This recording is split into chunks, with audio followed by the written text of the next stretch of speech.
Um líder populista que chega ao poder dizendo representar a antipolítica, tem como base de sustentação uma trupe de milicianos que ameaça fechar o parlamento e transformá-lo numa caserna, mas acaba fazendo acordo com as velhas raposas da política.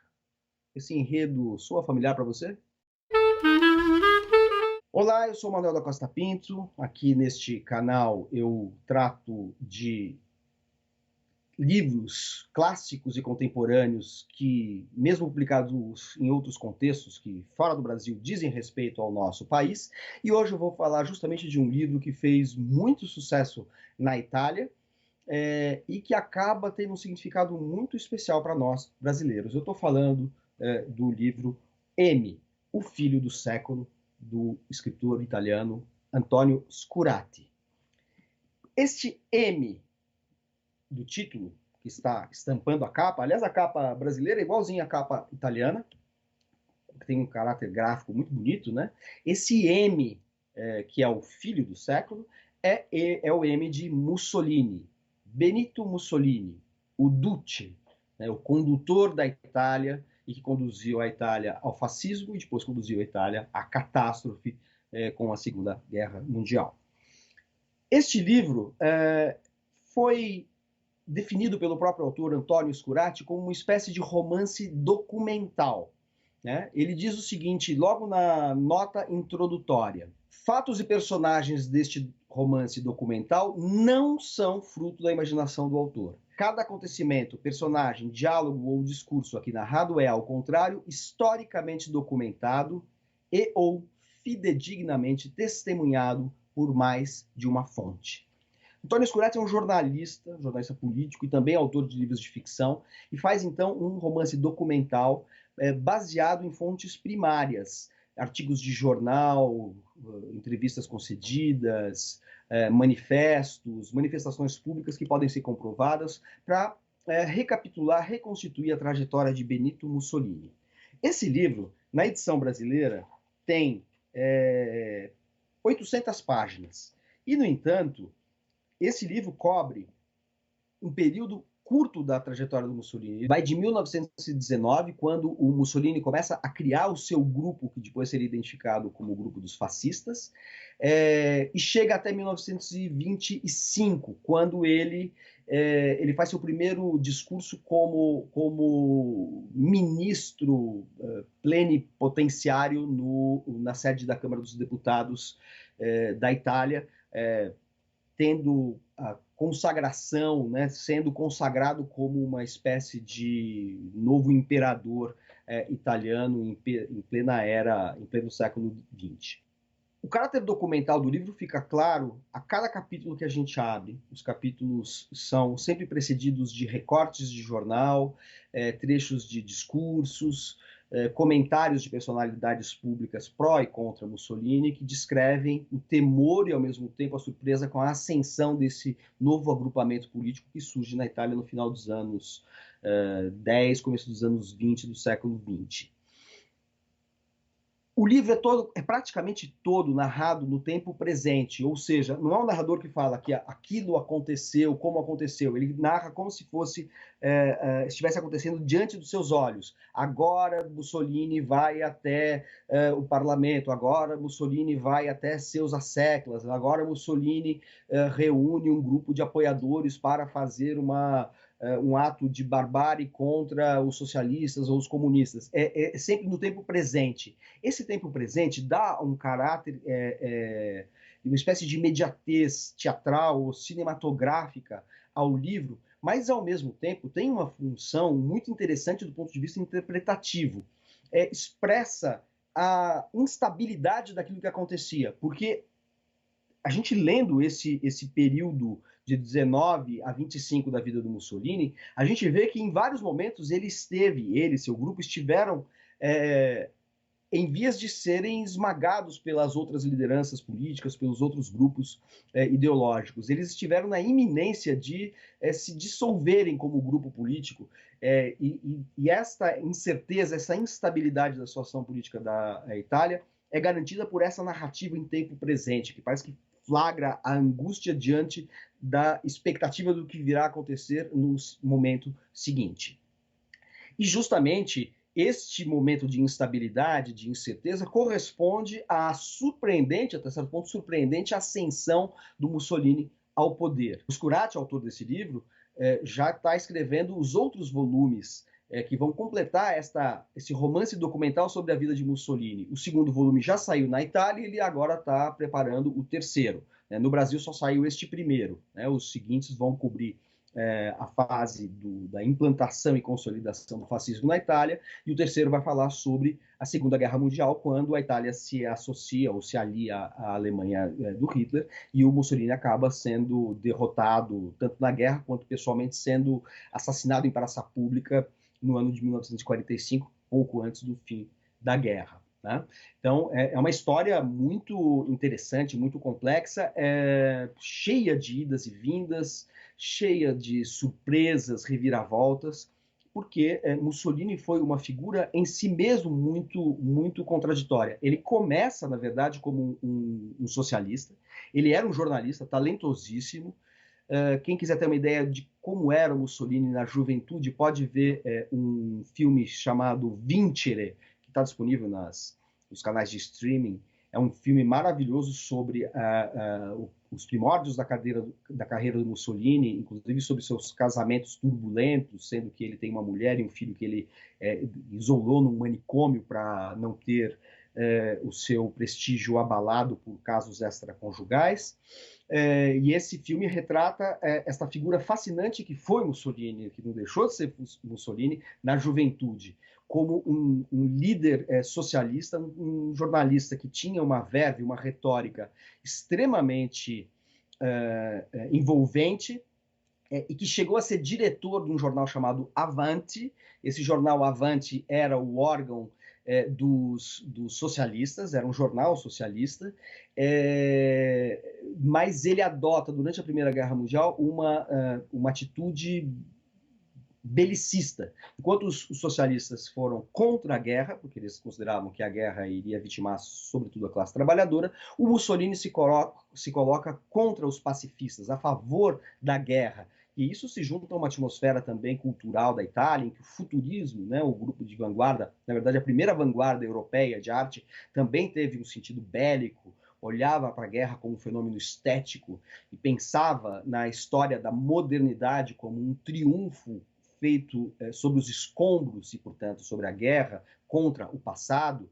Então, Mussolini articulava uma série de valores que, ao mesmo tempo, eram socialistas e, ao mesmo tempo, eram belicistas e, portanto, indicavam uma forma agressiva de ação política, que era, ao mesmo tempo, revolucionária, mas que pressupunha uma vanguarda, uma elite que comandasse esses movimentos de ascensão e transformação da sociedade. E esta vanguarda acabou se realizando na famosa Marcha sobre Roma, que acontece em 1922, quando as seclas, os vários partidários, os grupos fascistas que estavam disseminados pela Itália, marcham de várias cidades, de Florença, de Cremona, em direção a Roma. Lá cria-se uma atmosfera em que Mussolini, que não está presente na marcha, ele está em Milão, daí ele aproveita essa marcha coletiva, essa movimentação coletiva de massas, ele vai para lá, encontra os seus apoiadores que estão assediando a cidade de Roma, estão sitiando, na verdade, a cidade de Roma, e lá ele é consagrado primeiro-ministro. O rei Vittorio Emanuele III, ele acaba reconhecendo no Mussolini uma liderança inevitável e vocacionado para se tornar o primeiro-ministro da Itália, que, dentro da política italiana, da estrutura parlamentar, é sempre feita a partir desses acordos, dessa nomeação do primeiro-ministro pelo rei anteriormente, agora pelo presidente, agora que estamos numa república, mas assim, o cargo de primeiro-ministro é uma escolha, não é uma votação, precisa ser alguém do parlamento, como era o caso do Mussolini, mas é uma escolha do presidente, ou no caso aqui do contexto pré-Segunda Guerra, do próprio rei da Itália, nesta monarquia parlamentarista que era a Itália, e que fez do Mussolini o seu primeiro-ministro. Agora, quem eram esses apoiadores? O que eram essas massas que marcharam sobre Roma e deram o contexto para o Mussolini se tornar primeiro-ministro e depois ditador? Na verdade, eram grupos de baderneiros, anarquistas, que disseminavam o terror pela Itália, perseguiam os socialistas, ao mesmo tempo estavam próximos às classes populares, às classes trabalhadoras, mas tinham aversão ao comunismo, representavam uma outra via populista, ligada a movimentos de massa, mas anticomunista. E quem eram os protagonistas desses movimentos? Eram figuras muito sinistras, chamadas os Arditi. Arditi eram os ex-combatentes da Primeira Guerra Mundial, que fizeram, na Primeira Guerra Mundial, o papel de tropa de elite. As ações militares mais arriscadas e mais violentas, faziam coincidir de táticas militares com ações quase que de terror contra o inimigo, eram protagonizadas por essa tropa de elite que depois da Segunda Guerra cai no ostracismo e fica muito ressentida. Quando o Mussolini surge politicamente, em 1919, os Arditi, que são a antiga tropa de elite do exército italiano, são uns ex-combatentes que, no contexto de paz, se viram sem espaço na sociedade. E aí, neste contexto de paz, ao invés deles serem reconhecidos como heróis de guerra, porque fizeram um trabalho sujo durante a guerra, na Primeira Guerra Mundial, eles se transformam em criminosos comuns. E acabam revelando que toda a habilidade assassina que eles tinham, toda a intrepidez deles, se devia muito a condição deles de delinquentes patológicos. Os Arditi eram uns delinquentes patológicos que serviram muito bem as tropas italianas durante a Primeira Guerra Mundial. Passada a Primeira Guerra Mundial, eles não têm espaço na sociedade, mas eles encontram acolhimento, encontram acolhida, guarida, neste movimento criado pelo Mussolini, que expressa o ressentimento da Itália em relação às elites que tomaram o poder após a Primeira Guerra Mundial. Então, essa massa de pessoas que lutou e sofreu a Primeira Guerra Mundial e que agora se vê sem representação no sistema político italiano da Primeira Guerra, pós-Primeira Guerra Mundial, é arregimentada, essa massa, pelo Mussolini, para formar os seus grupos político-partidários, que tem no Partido Fascista, que vai ser criado ao longo do período descrito pelo Scurati, mas também pelos chamados fasci de combatimento. O que são os fasci de combatimento? Seriam as falanges de combate.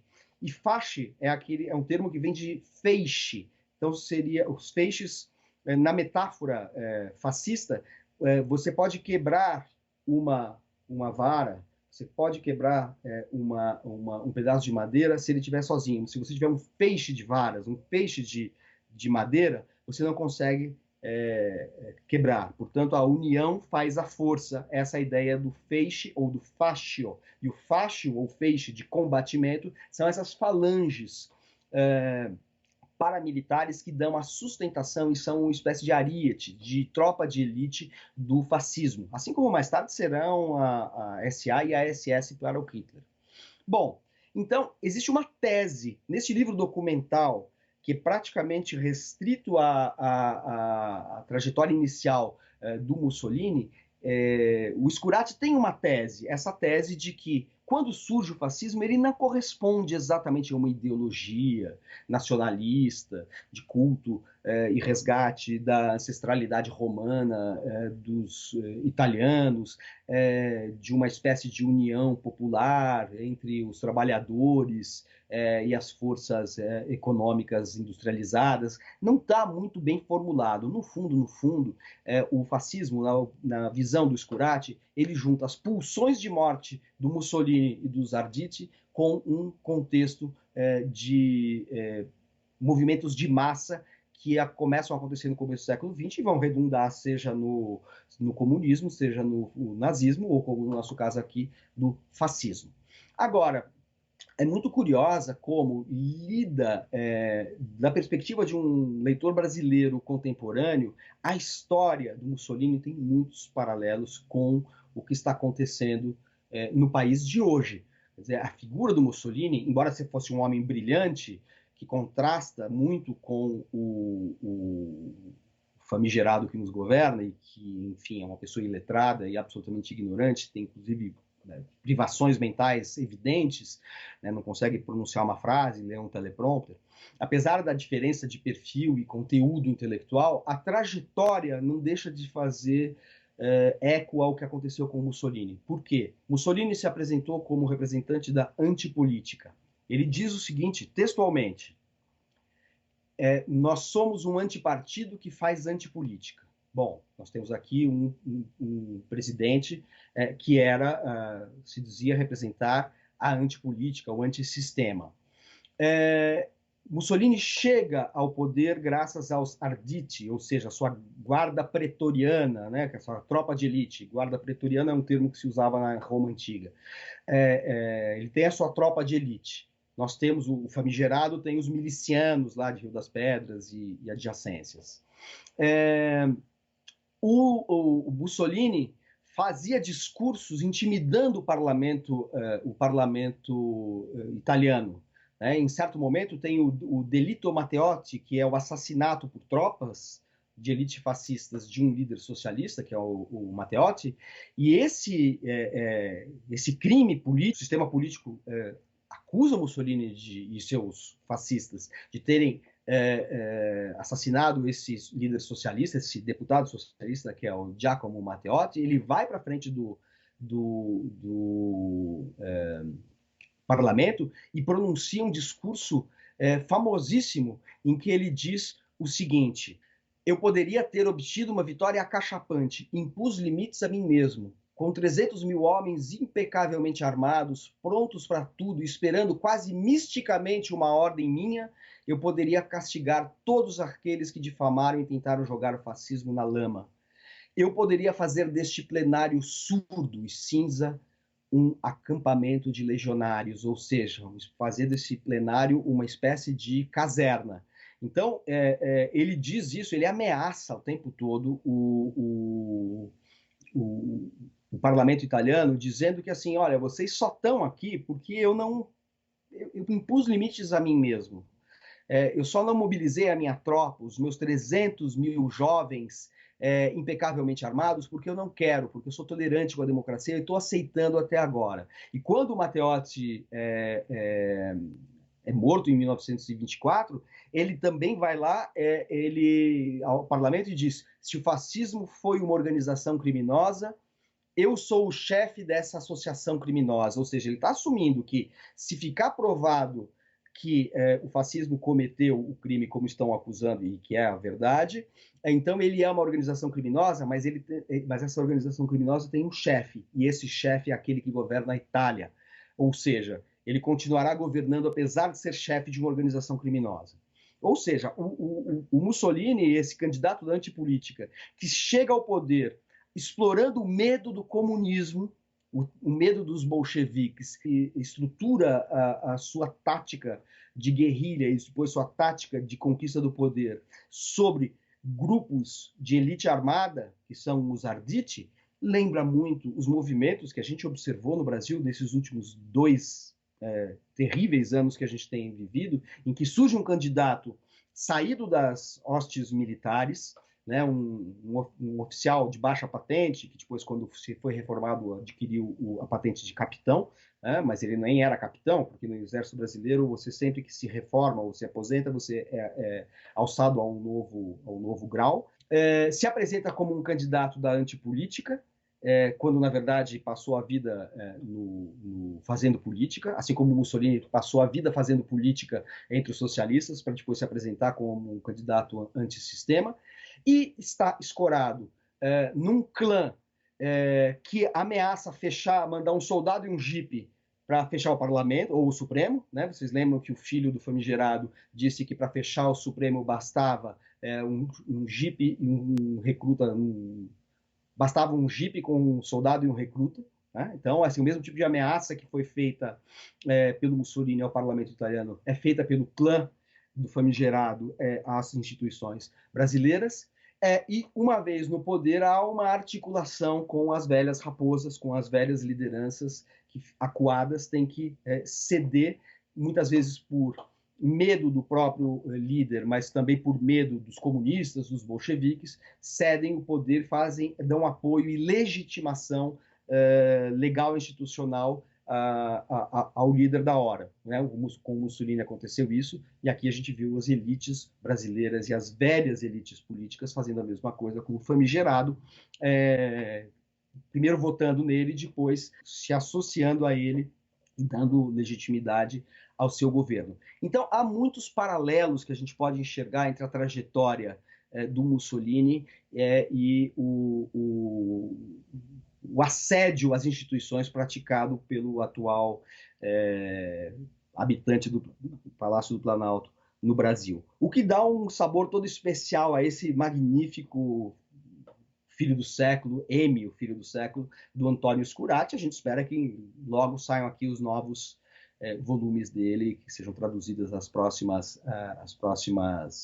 etapas aí desse romance documental que recapitula e reconstitui a vida de Benito Mussolini, esse grande líder de memória não tão simpática aos italianos e a todos nós, porque antecipa todos os outros líderes malignos e populistas que a gente observou, desde Hitler até o genocida atual.